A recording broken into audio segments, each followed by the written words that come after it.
What's on, ladies and gentlemen? My name's Ross, I like games, and today we are back with round 5 from the Vault Tour from Germany. We've got 2 players who are on 3 and 1, and that means that win, they're in top 2. Lose, well, they've still got another chance. 4-2 gets you into day 2. So if they win this game, they're in. If they lose this game, they have one final game, which will be a win and in. Winner of this is in. Loser of this has a second win and in next round. Remember, we are talking a 3-deck survival format here. What that means is you start with 3 decks and you denote them as decks 1, 2 and 3. You start the tournament with deck 1. When you lose, you move to deck 2. When you lose, you move to deck 3. If you lose with deck 3, your tournament is over. You're done. Now, when you go to day 2, it is a single elimination tournament at that point, and you play day 2 with the deck with which you finished day 1. So if you're on, let's say you're on deck 2, if you win your final round, you play deck 2 on day 2, but if you lose your final round, you have to switch to deck 3 for day 3. Not a concern for these players at the moment. The concern for these players at the moment is let's get to day 2. One of these players is going to go. So on the left, we've got Massimo with Lando de Abshalish, a Dis Shadows Untamed deck. On the right, we've got Damien Fleury with Tristan Morales, Gutier de Filion, a Logos Sanctum Shadows deck. And they are both Age of Ascension decks. We've not seen any Age of Ascension decks of the first 4 rounds. I believe we had 8 Call of the Archons. We've now gone to a couple Age of Ascension. And it does look like both players will be mulliganing. Cool. Everybody's entitled to 1 mulligan. You take a new opening hand, but you have 1 fewer card than you did. Now, if you're going first, it doesn't really matter. You did have 7 cards. You now have 6. But you play 1 to go down to 5, you only play 1 card going first, and then you draw till 6 at the end of your turn, you're fine. Going second, however, you start with a hand of 5 cards rather than 6 to play a full turn. Mulliganing going first really isn't a big deal. Mulliganing going second is. And the other thing is, going first, I mulligan a lot going first. Now, you need to try and figure out what your hand looks like for turn 2. But a lot of the time, there's 1 or 2 cards that you really want turn 1, and you can dig for them a bit more. Just don't end up in a situation where you don't have a good hand for turn 2. So, both players have mulligan. There will be no more mulligans. I think we might actually have to start the game. And it looks like Tristan goes first, going for Logos, and cool. Just getting himself an amber. Okay. That's not bad. We can live with that. Just plays a lab work, archives a card, grabs himself an amber, and that archive card can be picked up later. So now we are over to Massimo here, and he's got himself a Bloodshard Imp. After a creature reaps, you must sacrifice it.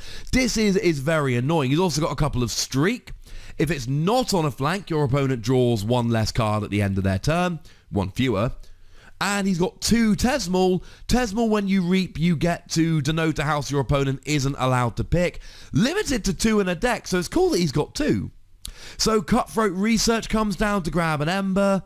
On Amber, Hexpion hits the field. Oh, and then we're over to Shadows here. And we got ourselves a Snack Lifter. Oh, that's kind of cool. Throwing Stars comes down as well. Get a bit of damage on the board. Brend the Fanatic. Now, you give your opponent an amber when you play Brend. But should he not have a 3rd amber here? Am I getting something wrong here? Brend the Fanatic gives your opponent an amber, and his opponent had played both Cutthroat Research and Lab Work, which each had an amber bonus. I think Damien should be on 3 amber here. Now, he's gone Sanctum. There we go. Hey, it's like someone's listening. Yay! I'm just glad I wasn't wrong about that. So we get some Marrows hitting the field. We get Lion Baltram hitting the field. We've got a really good line of Sanctum creatures going down here. This is a big turn, ladies and gentlemen. This is a big turn. And also plays a The Harder They Come. Purge a creature with power 5 or higher. Doesn't actually play it, just discards it. There is no creature with power 5 or higher. Ooh! Unlocked Gateway. Now that's a good combo with Bren the Fanatic. Unlocked Gateway is an Omega card. It has to be the very last thing you play at the end of your turn. But when you play it, you destroy each creature. And of course, he destroyed his own Bren the Fanatic by doing so, which stole free amber from his opponent. Ha! Speaking of Bren the Fanatic. Oh, that's lovely. What he did, he played Bren to give his opponent an amber, and then he immediately played Life for a Life to destroy it, to steal free amber. And that was really important because it did actually put Lando on check. Now, we do get 2 Yancey Gang coming down. And, Ronnie Risklocks, really good Shadows card. Steals 2 amber when it comes in. Well, steals 1 if your opponent's got 7 or more, it steals 2. Obviously, Lando didn't have 7 or more, so Damien was only able to steal 1. But that combination of Bren the Fanatic and Ronnie Risklocks there, I mean, it put him on check while putting Massimo down to just 2 amber remaining. Frankly, a good play. Like, when it comes down to it, I think it was a pretty good play. We see an Exhume coming down to play another Bren the Fanatic. That is a third one that's already been played. Now, that's a streak, but it needs to not be on a flank to do anything. Oh, look. That is a lot of capturing, ladies and gentlemen. That is a lot of capturing. What we actually had there was... I am completely and utterly blanking on the card. Pandemonium, there we go. Gives you an amber and each undamaged creature captures 1 from their opponent. Yeah. Oh, now Titan Mechanics come down on a flank here. So now keys are only actually costing 5 to forge, which is way better if you're ahead with amber like Damien is. Plays a Rocket Boots on the Hexpy in there, which is quite nice. Gets himself down a Helper Bot. Now, when you play it, you can play a non-logos card this turn. So, that's kind of cool. What's... Huh. Okay. Just got the Helper Bot down. Now, as it stands at the moment, Damien's doing pretty well. Now, he's on 5 amber, but with Titan Mechanic on the flank, 5 amber is enough to forge. As it stands at the moment, Damien is going to be forging at the end of his turn. At the start of his next turn, I should say. He's then got 3 shadows and 3 logos creatures down. So he's gotten to that beautiful point in the game where he can potentially just start reaping. Now, Bumblebird comes down. Bumblebird is one of these new alpha cards. It's got to be the first thing you do during your doing stuff part of the turn. And Bumblebird gives a +1, 2 +1 power counters to each other friendly untamed creature. Unfortunately, he has no friendly untamed creatures. So Bumblebird just comes down. But it's still an alpha card. You still can't do any more than that. So he gets rid of his Bren the Fanatic and steals free amber. Gets rid of a Yancey Gang to get the captured amber back. And now he's on 5 amber. But again, that Titan Mechanic is on the flank. I mean, honestly, all Damien has to do is just play a single creature of any description next to Titan Mechanic, and that will be enough to essentially get it off the board. Now, I want to say that was Special Delivery. You know, there is a Special Delivery in his deck, so I think it might be. So, he's using his Yancey Gang here. Yancey Gang's got an action that steals an amber. A very Shadows thing to do. Still on 5 amber, mind you. So, Bumblebird goes down. Now we've stolen an amber. Now we're looking good, ladies and gentlemen. Now we're looking good. And then we see Ronnie Risklot's doing a bit of the old reaping. So, like we see so often here, a real back and forth opening. As it stands at the moment, Damien is very much in control. He's got 7 amber and a way better battle line as opposed to 4 amber and a way worse battle line. Question is, what has Lando got? It's so weird when the decks have actual names in, because he's called Massimo, but I want to call him Lando because his Archon is called Lando. I mean, come on. That reference does itself. So it looks like he's eyeing up the Halperbot with Streak, which is quite nice. Now, what he's actually got on there, I believe he's got Camouflage on there as an upgrade. Creatures on a flank cannot fight this creature. So he's got a couple of Streak down there. Unfortunately, they are both on the flank. So as it stands at the moment, he's still forging for 5. Remember, Titan Mechanic brings it down. Sorry, he's still drawing the right number of cards. Streak makes you draw 1 fewer card at the end of your turn if it's not on a flank. Titan Mechanic lets you forge for 1 less amber if you are on a flank. There we go. Now he's choosing to just reap with the Titan Mechanic, grabs himself an amber. That's quite nice.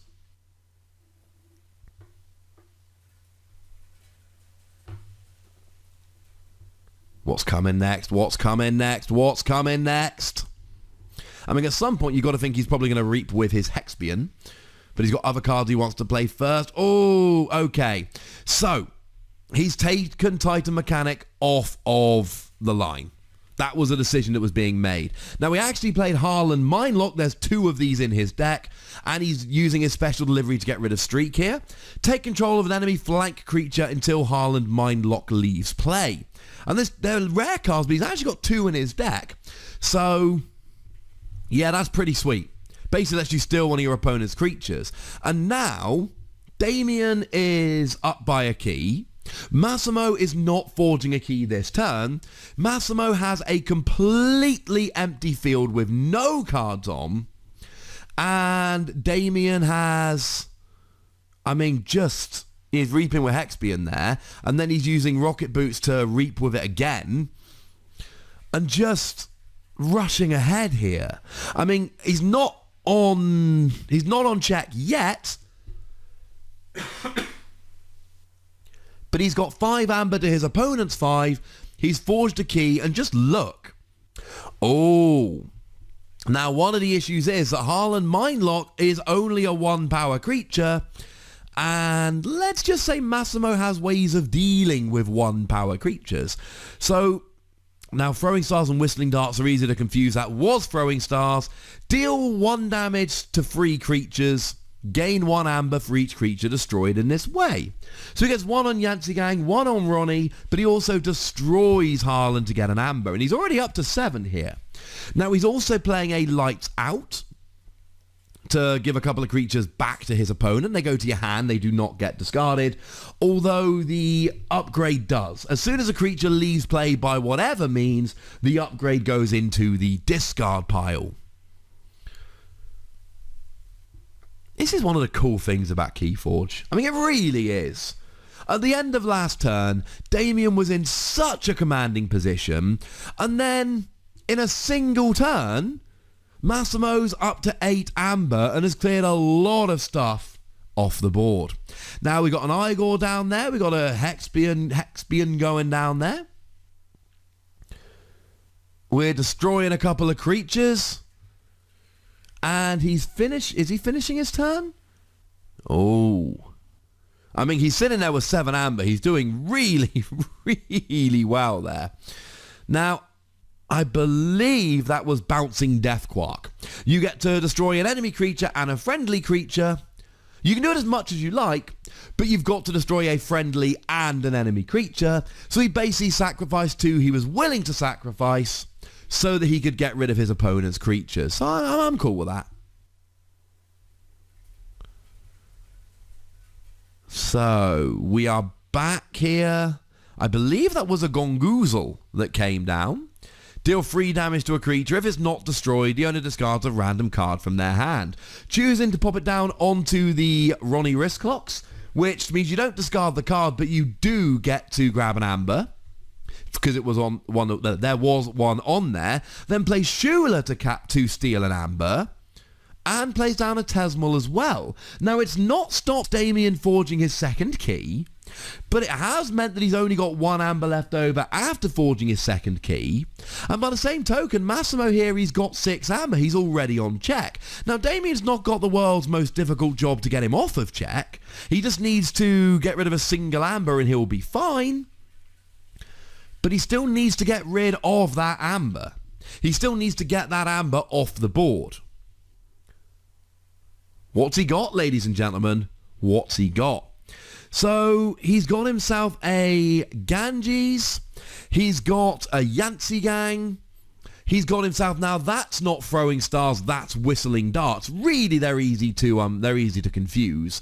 Whistling darts just does 1 damage to each enemy creature, giving you an amber bonus, as opposed to throwing stars that does 1 damage to each of 3 creatures, allowing you to gain an amber for each one you destroy. There we go. You often, a lot of the Age of Ascension Shadows decks have multiple whistling darts and throwing stars. So where a Shadow steals amber, and it still does in Age of Ascension, a lot, especially with other stuff like Life for a Life, an awful lot of Shadows Age of Ascension decks are really bringing it with the cheeky damage. Man, when we get like 17 sets into this game, it's going to be so hard remembering what the MO of each house in each set is. Speaking of MO of the houses in the set, down comes the Grove Keeper. One of the MOs of Untamed in Age of Ascension, which was not their thing in Call of the Archons, is adding power. Grove Keeper gives a +1 power counter to each of its neighbours at the end of its turn. We see a Fang House coming down, we see a Tantadlin coming down, and Punctuated Equilibrium. Now, I did my top 10 list of Untamed cards yesterday I uploaded it. And Punctuated Equilibrium was number 1, the best Untamed card from Age of Ascension. Both players discard their hand and draw cards as if it was the end of their turn. What that means is, if you would draw 6 at the end of your turn, you draw 6. If you would draw 5, you draw 5. If you would draw 7, you draw 7. But we see what Massimo did there. He had like one or 2 cards remaining in hand, plays the Punctuated Equilibrium, and now all of a sudden he's played like 5 Untamed creatures this turn. He's going a little bit overboard. Although we have seen a couple of them get stunned. Boo, etc. Never mind. No, sorry, what am I talking about? They're +1 power counters. I was like, how is he being stunned on his own turn? But no, they're +1 power counters. So now Tesmal, and I want to say that's Poe's Pixies? Yes. Poe's Pixies is a rare card. Amber stolen from your pool is taken from the common supply instead. It's not terribly relevant now, honestly. He's got no amber to steal, but I mean, that's a great turn for Massimo. Now, we did just see Damien forge his second key, but Massimo's passing on, look, I've got a great battle line. I don't need to rush for amber this turn. I'm setting myself up to rush for amber next turn, but down comes Harlan Mindlock. Oh, it's Duskwitch. I couldn't see that last card. He stole Duskwitch. And Duskwitch means that all of your creatures come into play active. They come into play ready. And because it got unexhausted at the end of Massimo's turn, that means that Damien can actually use Duskwitch, and all of his creatures are coming into play ready this turn. That's huge! Generally speaking, Duskwitch, you play it down exhausted, it's Omega, it ends your turn when you play it.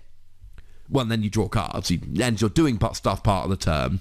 But then it gets unexhausted because it's the end of your turn. Damien went, oh, it's not exhausted. I'm going to play Harlan Mindlock. I'm going to grab Duskwitch back. And now I can play creatures and they don't come into play exhausted. It's just a shame he only had 1. It looks like he could have really made hay with that. Now, to be fair, it still looks like he's got 5 Untamed creatures. Looks like he can get 5 amber just from reaping with Untamed. But does he want to do that? I mean, his opponent isn't on check. There is a strong argument to just reap 5 times with Untamed. Now, if I have a look at Damien's deck list, there's no Doorstep to Heaven, there's no Too Much to Protect, there's no Effervescent Principle. So the kind of cards which are emergency, no, you're not forging cards, they're gone. Okay, now this is pretty good. So he's destroyed Harlan Mindlock and you get the creature back when you destroy Harlan Minelock. So although he doesn't get to reap with Tantadlin, it doesn't really matter. He can instead reap with Duskwitch, so he can still do the fabled quintuple reap. Or is it 4 reaping? Either way, there's a lot of reaping going on. Now he is looking, do I want to take out any creatures or do I just want to reap? Yeah, I believe that is a quintuple reap. So that's good. I don't think he's got anything else, mind you. No, he doesn't. But then he doesn't need it this turn. Damien's not forging. Now, he discards a full moon. He's got no creatures. Not going to do anything. Or no untamed creatures anyway. It's a bit sad. Gives you an amber every time you play a creature for the rest of the turn, but he's had no creatures to play. But see, Damien's in a good position here because Massimo isn't on check. Oh, Brend the Fanatic. He better have he's actually just put his opponent on check. He's probably got a way to destroy it. If he doesn't, he's literally just put his opponent on check. Now, he's eyeing up the Ganges. Or Gamgee, I should say. Ganges is a river. Reap if your opponent has more amber than you steal one. But when he reaps, they're both at 6, so you don't steal. Now he plays Life for a Life. There we go. Here we go. That's going to sacrifice Brend the Fanatic to steal the free amber. And then also going to take out that Pose Pixies. Nice. Okay. So, you had to think he had a plan. You cannot put your opponent on check during your turn because then they're just going to forge a key at the beginning of their turn. That would be like a huge waste. But of course, you can totally put your opponent on check and then immediately take them off of check. I say that. Something's going on here in terms of a ruling.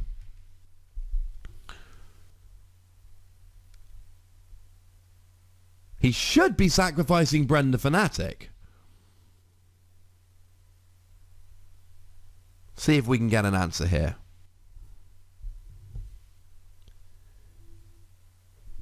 Because he's just played Life for a Life. And Life for a Life, sacrifice a creature to deal 6. Oh, okay, I've got it. So Pose Pixie says that amber stolen comes from the common pool instead. So the question is, when Brend the Fanatic gets destroyed using Life for a Life, and you get rid of Pose Pixies using the same Life for a Life, do you steal free amber because Pose Pixies is destroyed at the same time, or do you gain free amber? Oh, this is a huge ruling. Because if he's not stealing free amber, Massimo stays on check. We know that Damien gets free amber. That's not a question. The question is Pose Pixies down when Brend the Fanatic gets destroyed? Brend the Fanatic steals free, Pose Pix when it's destroyed, Pose Pixies reads, amber stolen from you is taken from the common pool instead. The question is, if they're both destroyed by the same Life for a Life, is Pose Pixies in play at the time? And this is a huge issue. Because Massimo only needs to forge one more key. When Brend went down, it gave his opponent an amber. Massimo is on check and will forge a key to win the game at the beginning of his next turn. Oh. Now, he's got Yancey Gang there, so he should just be able to destroy Pose Pixies with Yancey Gang and then play Life for a Life and it won't be an issue. But it makes a gigantic difference here. A huge difference here. Sorry, it took me a minute to figure out what they were talking about because I don't have access to the, I've got people I can message, but also they're kind of dealing with the stream. So they're a little bit busy. It looks like Life for a Life has not been played. So I don't know whether they were asking the question or whether they tried to play it and then they took it back. But either way, it seems like They've just not played Life for a Life. Now, if they're not playing Life for a Life, they've got an active Yancey gang, or a ready Yancey gang, by the parlance of Keyforge. So, okay, Post Pixie's got 2+1 power count. Oh, no, because it's got elusive. So you can't just take out Post Pixies because they've got elusive. And he's only got one creature with which he can fight.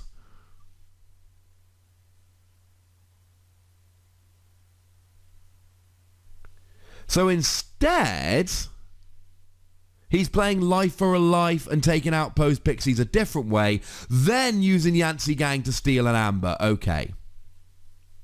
And then he's using Brent the Fanatic to attack Fang House. Now, Brent, there we go. So there was a way to do it. That was just a really awkward way round. And I think the ruling must have been that essentially you destroy Brent the Fanatic and then do 6 damage, which means that when you destroy it, Post Pixies is still down. Otherwise, he'd have just played Life for a Life.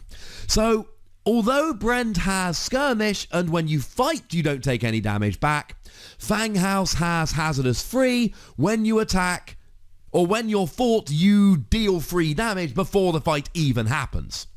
So Too Much to Protect comes down and takes 5 of those Amber. That's pretty huge. Also, can we just point out how great that last turn was from Damien when the Life for a Life wouldn't work, being able to take out Post Pixies, then use the Yancey Gang, and that was a really well done turn. So he comes down with the Whistling Darts, I believe that is, dealing 1 damage to everything. And then another Whistling Darts, dealing 1 damage to everything. Getting him an Amber bonus for each. Oh, and a Night Forge to win the game!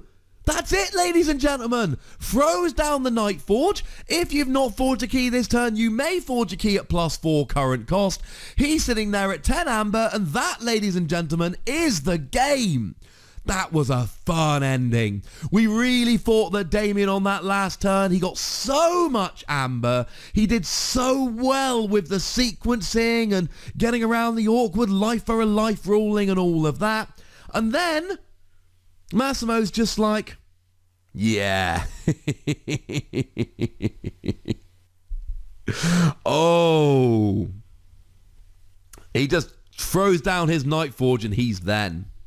Okay, so I've just had confirmation from one of the people at the judge. They were asking the question before they did it, and essentially the conclusion was Damien went, you know what, that's too much effort, I can do it a different way.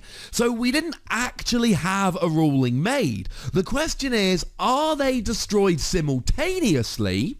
If they're destroyed simultaneously, Post Pixies isn't there when Brent is destroyed. Or are you sacrificing Brent? Brent goes away, you get the free Amber from the common pool, and then dealing 6 damage, because Life for a Life, you sacrifice to deal 6 damage.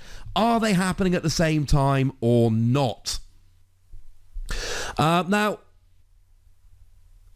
Okay, now somebody from FFG has just messaged me saying they're looking into the ruling. This round is over. I'm gonna wrap it up, especially for the YouTube folks. If you're on YouTube, I will make sure to pin a comment to the top letting you know what the ruling actually was. If you're watching on Twitch, I will make sure that when we come back for the next round, as long as we've got an answer, I will give you the answer. Okay, now, I'm being told, now this is by one of the judges, not by FFG, I am being told because Life for a Life doesn't have a full stop after sacrifice a creature, everything happens at the same time, and one of the rules we know about Keyforge is when everything happens at the same time, the active player chooses, so when you play Life for a Life, you're able to say, I'm going to destroy Post Pixies, then sacrifice Brent the Fanatic, so you would be stealing free, it would not be gaining free from the common supply, because Post Pixies goes away, then Brent goes away with Post Pixies no longer being on the board. That is what I'm being told from a judge on the ground at the tournament. See, I told you I had lines to the judges. So that's the ruling as it stands. Doesn't really matter in the scheme of things because Well, we got the conclusion, didn't we? So thank you very much to Crazy Killing Machine for doing the stream. Those guys are awesome. Thank you very much to Damien and Massimo for being on stream. I've had a blast with this one. If you're on YouTube, comment, like, subscribe, Twitter at the Wossy, you know the deal. Thank you very much for watching. Look after yourselves till next time. Bye.